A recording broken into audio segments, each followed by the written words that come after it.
झारखंड के पूर्व डीजीपी अनुराग गुप्ता पर बाबूलाल मरांडी ने 3 दिन पहले एक प्रेस कॉन्फ्रेंस करके गंभीर आरोप लगाए थे। और उस दिन बाबूलाल मरांडी ने कहा था कि वो एक चिट्ठी एनआईए को लिखेंगे। बाबूलाल मरांडी ने अपनी प्रेस कॉन्फ्रेंस में यहां तक कहा था कि अमन साहू के एनकाउंटर का प्लान भी जो एक गैंगस्टर है उस गैंगस्टर के दिशा निर्देश पर हुआ था। बाबूलाल मरांडी ने क्या कुछ कहा था वो तो हम आपको सुनाएंगे, लेकिन अभी हम अपडेट बता देते हैं कि बाबूलाल मरांडी ने नेशनल इन्वेस्टिगेशन एजेंसी यानी एनआईए को एक चिट्ठी लिखी है। इस चिट्ठी में बाबूलाल मरांडी ने जो लिखा है वो मैं आपको पढ़ के सुना देता हूं। देखिए, सेवा में महानिदेशक राष्ट्रीय जांच एजेंसी एनआईए झारखंड के पूर्व डीजीपी अनुराग गुप्ता और गैंगस्टर सुजीत सिन्हा के नेतृत्व वाले संगठित आपराधिक सिंडिकेट के बीच कथित साठगांठ की व्यापक जांच का अनुरोध, जिसमें अंतर्राष्ट्रीय निहितार्थ और राष्ट्रीय सुरक्षा को खतरा शामिल है। महोदय, मैं आपका ध्यान झारखंड में सक्रिय एक व्यापक और गहरे संगठित आपराधिक नेटवर्क से संबंधित गंभीर और विश्वसनीय आरोपों की ओर दिलाना चाहता हूं, जिसमें एक हाई प्रोफाइल पूर्व पुलिस अधिकारी और एक कुख्यात संगठित आपराधिक सिंडिकेट शामिल है। गैंगस्टर सुजीत सिन्हा के नेतृत्व वाला यह गिरोह कोयलांचल शांति समिति नामक एक मुखौटा संगठन के तहत काम करता है। यह सिंडिकेट लंबे समय से हत्या, ठेकेदारों, ट्रांसपोर्टरों, डॉक्टर, वकीलों और व्यवसायियों से जबरन वसूली और अवैध हथियारों के व्यापार जैसे संगठित अपराधों में लिप्त रहा है। और इसके बाद बाबूलाल मरांडी ने पॉइंट वाइज आरोप लगाए हैं। राष्ट्रीय सुरक्षा को प्रभावित करने वाले महत्वपूर्ण आरोप: पहला, अंतरराष्ट्रीय गठजोड़ और हथियारों की खरीद। विश्वसनीय आरोप है कि सुजीत सिन्हा गिरोह पंजाब के मोगा जिले में ड्रोन द्वारा गिराए गए हथियारों की खरीद कर रहा है और ये हथियार शत्रु पड़ोसी पाकिस्तान से प्राप्त किए गए हैं। ये गतिविधियां और गैंगस्टर प्रिंस खान, जो अंतरराष्ट्रीय आपराधिक सिंडिकेट और राष्ट्र विरोधी गतिविधियों में शामिल है, के साथ गिरोह के कथित संबंध भारत की संप्रभुता, सुरक्षा और क्षेत्रीय अखंडता के लिए एक सीधा और गंभीर खतरा पैदा करते हैं। पॉइंट आरोप नंबर 2, पुलिस आपराधिक साठगांठ। हाल ही में रांची पुलिस ने गैंगस्टर सुजीत सिन्हा की पत्नी रिया सिन्हा को गैर कानूनी गतिविधियां रोकथाम अधिनियम के तहत गिरफ्तार किया। बाद की जांच में कथित तौर पर उनके मोबाइल फोन से डेटा एक्सेस किया गया, जिससे झारखंड के पूर्व पुलिस महानिदेशक डीजीपी श्री अनुराग गुप्ता के साथ सीधा और अत्यधिक संदिग्ध संबंध होने का संकेत मिलता है। आरोप नंबर 3, पूर्व डीजीपी द्वारा केसेस का संचालन।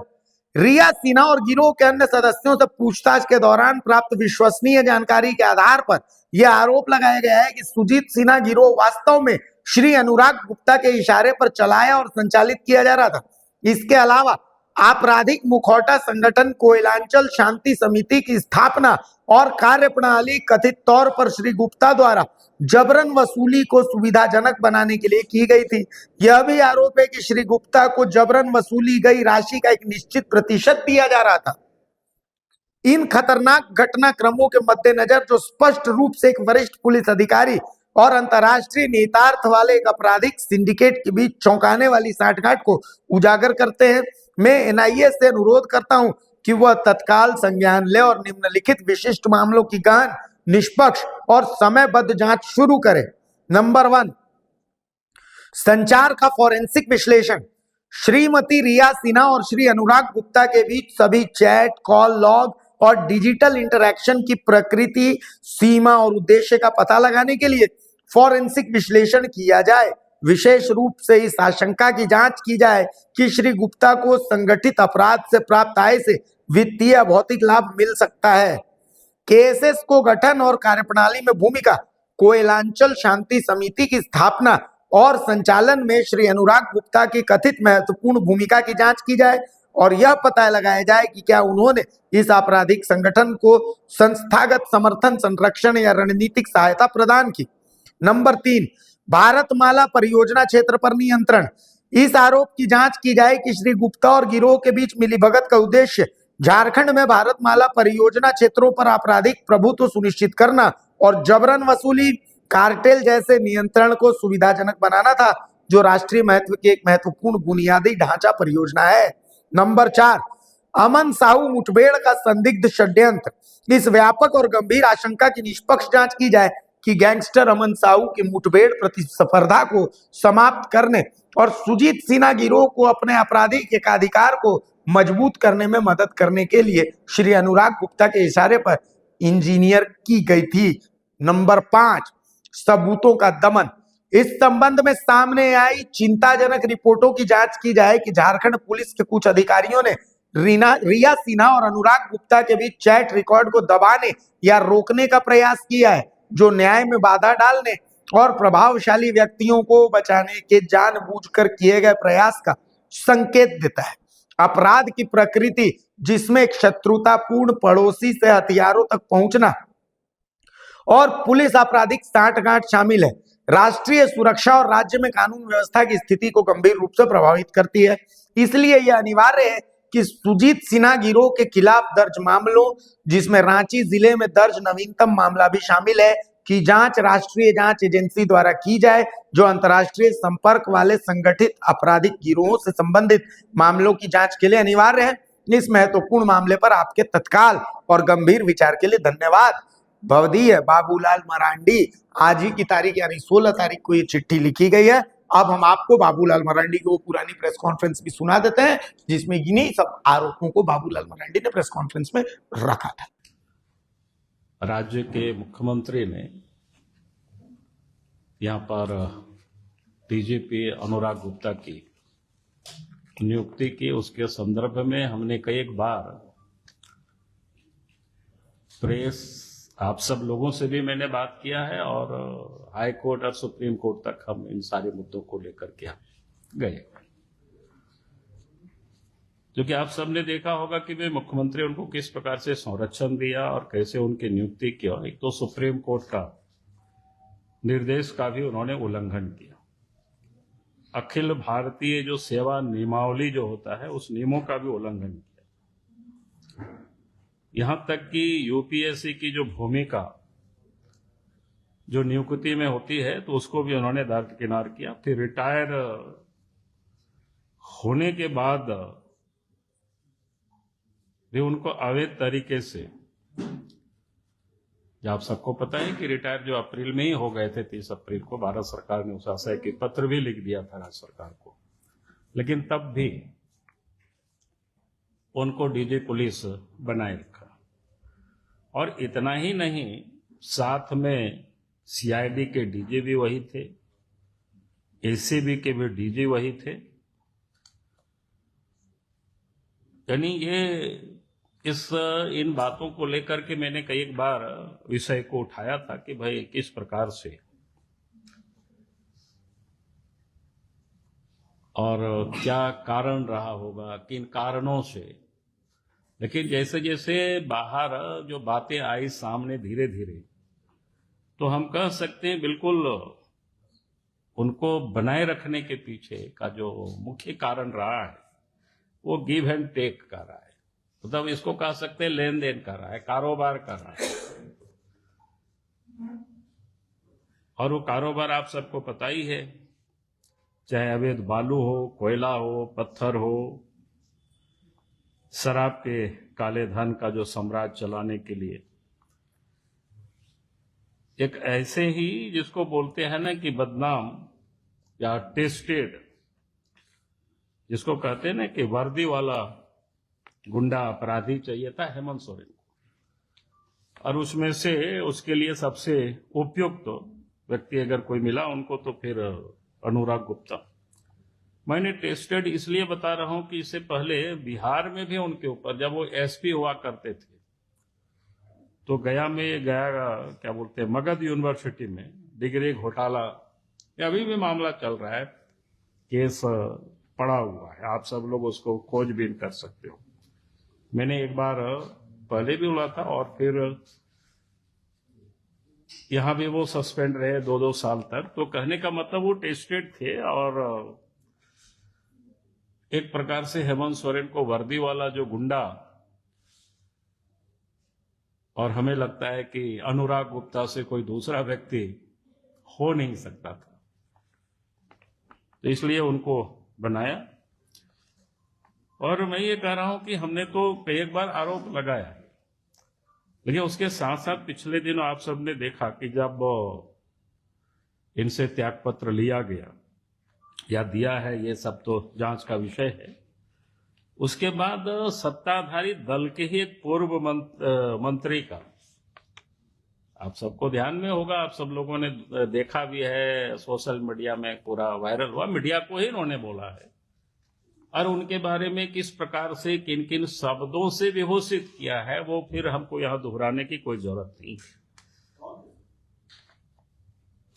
आपका क्या बोलते हैं, केन त्रिपाठी आपके पलामू के डाल्टनगंज से विधायक रहे और झारखंड सरकार में वो मंत्री भी वो रहे हुए हैं। तो इसलिए मैंने कहा कि वो इतना, हमको लगा कि आप सब लोग इतना तो समझदार है, प्रेस को ही उन्होंने बोला, कोई हमको नहीं बोला था, हमको भी मिला है प्रेस के माध्यम से। तो मैंने ये कहा कि भाई उनके बारे में सारी बातें उन्होंने बताया। तो एक प्रकार से हम कह सकते हैं जो डीजीपी इतनी समय तक इलीगल काम किया, जिसको मैं कह सकता हूं, क्योंकि वो एक चोर और अपराध किस्म के आदमी ही थे। यानी अनुराग गुप्ता को उन्हें मिलना था, क्या बोलते हैं, पैसा और कुर्सी दोनों, जिसको बोलते हैं ना काला धंधा या राजनीतिक संरक्षण, एक सब प्रकार की जिसको बोलते हैं ना कि उनको कैसे प्रोटेक्शन मिला और उन्होंने क्या क्या कारनामे किया, उसकी थोड़ी सी मैं आज आगे आप सबके सामने थोड़ा सा रखना चाहूंगा। एक तो उनके साथ सुजीत सिन्हा जो एक अपराधी है, जो इस समय जेल में है, और भारतमाला प्रोजेक्ट एक बड़ा मामला है। भारतमाला प्रोजेक्ट आप सबको जानते ही हैं कि वो बनारस से जो कलकत्ता को जाएगी। तो एक तो उस प्रोजेक्ट में भी जो वसूली, चाहे जमीन एक्वायर या बाकी की धंधा, फिर कोयलांचल में, फिर उनके साथ मिल करके एक क्या कहते हैं कोयलांचल शांति समिति को भी बनाया गया था। और ये जो परियोजना है रांची, लातेहार या पलामू, गढ़वा वगैरह से जो गुजरता है, एक लंबा क्षेत्र है। तो इन क्षेत्र में जैसे क्या होता है ना, कोई भी काम होता है तो पेटी टेंडर, स्टोन चिप, जमीन दलाली, अवैध कारोबारी का एक प्रकार से नेटवर्क को खड़ा करना था। और इस प्रोजेक्ट की अगर कोई यहां से वहां तक, जितना हमने कहा कि ये जो कोयलांचल में शांति सेना, फिर इस प्रोजेक्ट में या और जहां कहीं भी चिप्स है, जमीन है, जितना चीज का जो दलाली है, यानी उसको अपने नियंत्रण में करने के लिए एक प्रकार से डीजी पुलिस ने सुजीत सिन्हा को उन्होंने चुना। और जानकारी तो यहां तक मिलती है, चर्चाएं यहां तक है कि उनमें 40% के हिस्सा अनुराग गुप्ता का हुआ करता था। और इस वर्चस्व को बनाए रखने के लिए आप सब लोगों ने पिछले दिनों भी सुना है, मामला हाईकोर्ट भी चल रहा है, उसको भी हमने समझने की कोशिश किया कि फिर चूंकि वहां कोई दूसरा और नहीं खड़ा हो, तो अमन साहू का भी इनकाउंटर, उससे एक मामला जुड़ा हुआ है। क्योंकि पिछले दिनों जब सुजीत सिन्हा की पत्नी रिया सिन्हा की गिरफ्तारी की गई, तो पुलिस को उसके फोन में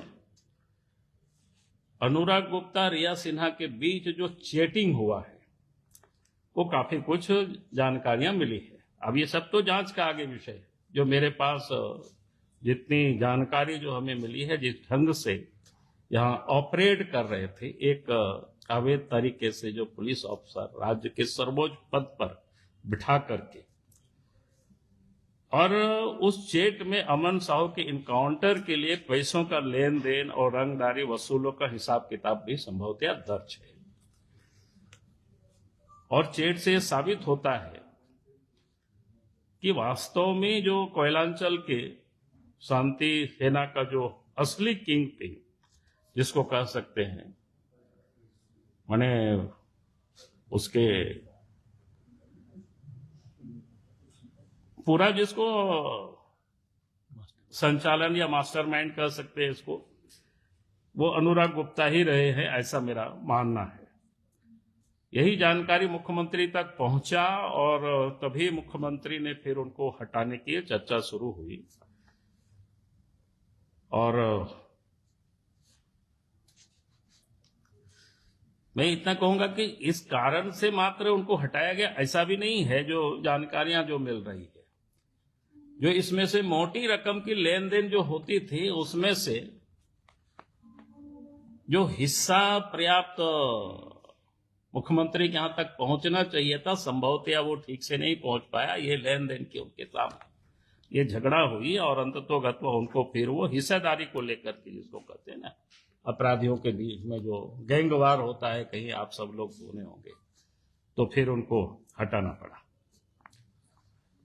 क्योंकि पिछले दिनों, और ये बड़ा मामला है, कोई सामान्य घटना नहीं है,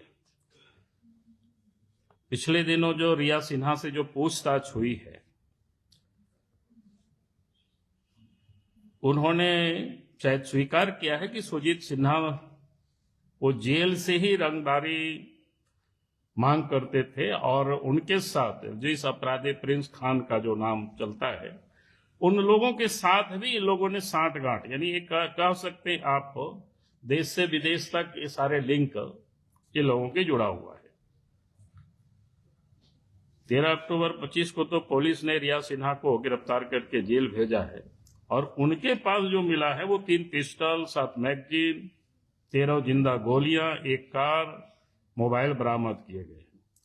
जांच में यह भी सामने आया कि पाकिस्तान से ड्रोन के जरिए 21 विदेशी हथियार झारखंड मंगवाए गए। ये बड़ा गंभीर मामला है। ये सारी चीजें आया हुआ है, कोई मैं ऐसी आज आपके सामने बोल रहा हूं ऐसा नहीं है, पहले ही सब चीज आया हुआ है। अब सुजीत सिन्हा और विदेश में बैठे जो गैंगस्टर है प्रिंस खान ने मिल करके खतरनाक, जिसको कहते हैं ना, गठजोड़ बनाया है। और इस कारण से आज झारखंड में, चाहे वो रांची हो, धनबाद हो, बोकारो हो, जमशेदपुर हो, व्यवसायियों को क्या कहते हैं, उसको एक्सटॉर्शन किया जाता है, उसे पैसे मांगे जाते हैं तो जान से मार देंगे, गोलियां भी चलती है। ये किसी से छुपा हुआ नहीं है, सब आम बातें हैं। यानी किस प्रकार से ये गठजोड़ लोगों ने बना रखे थे। और ये पाकिस्तान से ड्रोन के जरिए, मोगा पंजाब में कोई जगह है, उसके रास्ते से या देश भर में ये कारोबारियों को वसूली करना, बाकी ये सब करना, तो ये सब बड़ा गंभीर मामला है। अब चूंकि